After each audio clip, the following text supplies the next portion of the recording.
Council President, we're ready to proceed.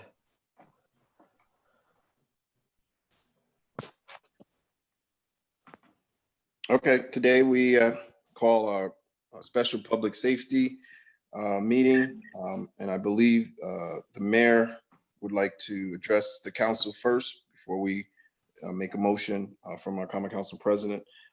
So can the clerk, we do have to take attendance. Can clerk please call the roll?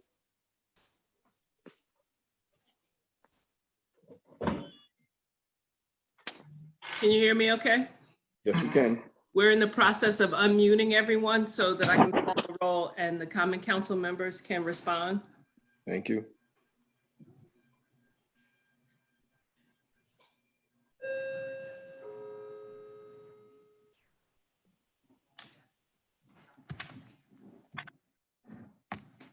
Everyone is still showing up on my end is muted. I did hit unmute all, so if everyone could please unmute your mics or give me permission.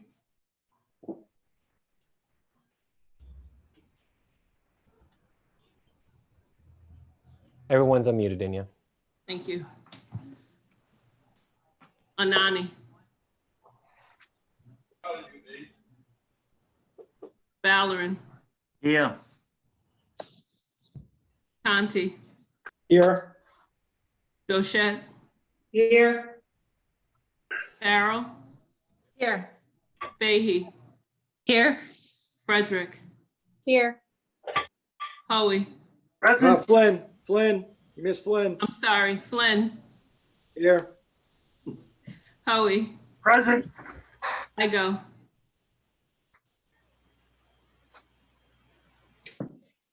Johnson. Here. Kimbrough. Here. Love. Here. O'Brien. Here.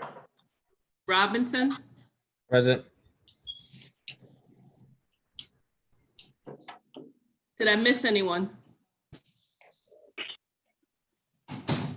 Love. Love, are you here?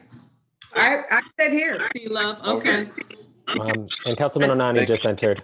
Anani and O'Brien have just entered. Onani just entered. O'Brien is here. Okay. Thank Looks you. like everyone is present. Thank you. And the mayor has joined us. You'd like to give an update. Let's go ahead. Thank you, and I'm grateful for the council calling an emergency meeting. These are unprecedented times, and so wanted to ensure that I was able to communicate directly with the council. We held a press conference this morning at 10 o'clock. Not all of you were able to watch that. You may have seen the online version. I also appeared with County Executive McCoy and Sheriff Apple at the county's 10:30 briefing this morning. Very briefly, I will recap what the police detailed as the timeline of what occurred yesterday. As many of you know, because a number of you participated, we had a very peaceful and successful protest yesterday. We had roughly 3,000 people protesting in the city of Albany yesterday afternoon. That protest was peaceful. We had no issues with it. The police were able to ensure that there were certain portions of that included marching, that people remained safe, and that event dispersed. There was a group of roughly 300 people who eventually made their way down to the Capitol, and then another group that made its way to the governor's mansion, and eventually made their way down to South Station. When they arrived at South Station, members of the police department came out of the building to prevent people from coming into the police parking lot where police cars are located.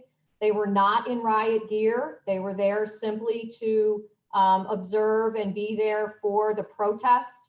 That protest occurred, and eventually one of the organizers, or a person who appeared to be an organizer of the protest, came and sought to disperse that crowd that was there. Most of the people left.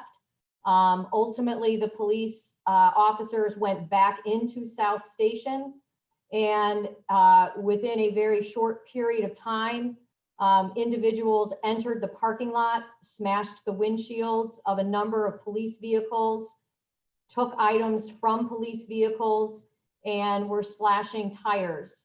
At that time, in order to protect the police equipment, the police did come out of the station. At that time, they were wearing their riot gear because of what was occurring.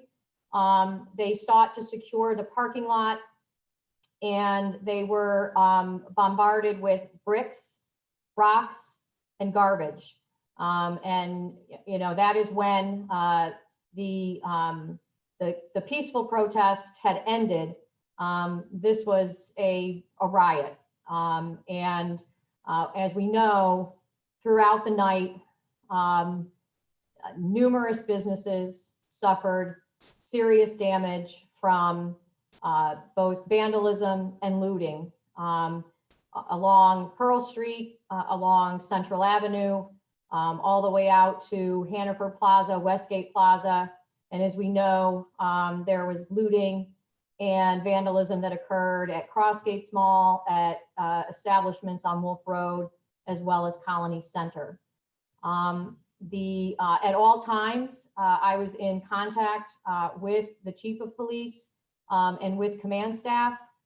We were contacted immediately by the state and by the governor's office. We coordinated with the state police, with the sheriff, with mutual aid. We had aid from Colony, Bethlehem, Watervliet, and Rensselaer. We received incredible coordination and cooperation. There were fires that were set, as we know, so AFD responded, and we also had crews from DGS working all night to assist with board ups. So the situation, probably around 3:30 a.m. There was still looting that was going on, but it was much smaller numbers of people, and by morning, we were in full cleanup mode. So that is a recap of what occurred during the day yesterday and into the night and into the early hours of the morning. I issued at approximately 11 p.m. a curfew, and I issued that curfew because we wanted to ensure that people knew that it was dangerous to go out. It was not safe to be on the streets last night. It was not safe for anyone to be on the streets last night. I have never had to say that before, but we did not have control of the streets or of the situation, and we could not tell people that if they came out, they would be safe. We have significant resources that we can talk about in executive session, that I can talk about with respect to deployment tonight. But we made the decision, I made the decision to extend that curfew to tonight. And this is not about keeping people in. This is not about people's First Amendment rights. I would love nothing more than to say that it's safe to march on the streets and protest, but it is not. This is about keeping people safe. So I don't believe in curfews. I think there's a long and disgraceful history of how curfews have been used in the past. But I believe that at this point in time, we cannot ensure that if people venture out tonight, that they will be safe. That is not a good situation for us to be in. It's unfortunate that we're here, but I think it's really important to send a message, and a very strong message, to people that it is safer for them to be home tonight. And that was all that I had at this point in time, Council President. Thank you, Mayor. I did want to say one thing. I want to thank Derek Johnson. I spoke with a number of you, but I want to, in particular, thank Derek Johnson, Councilmember Johnson, for his heroic efforts last night on behalf of our city and his constituents. Thank you. Now, Mr. Kimbrough.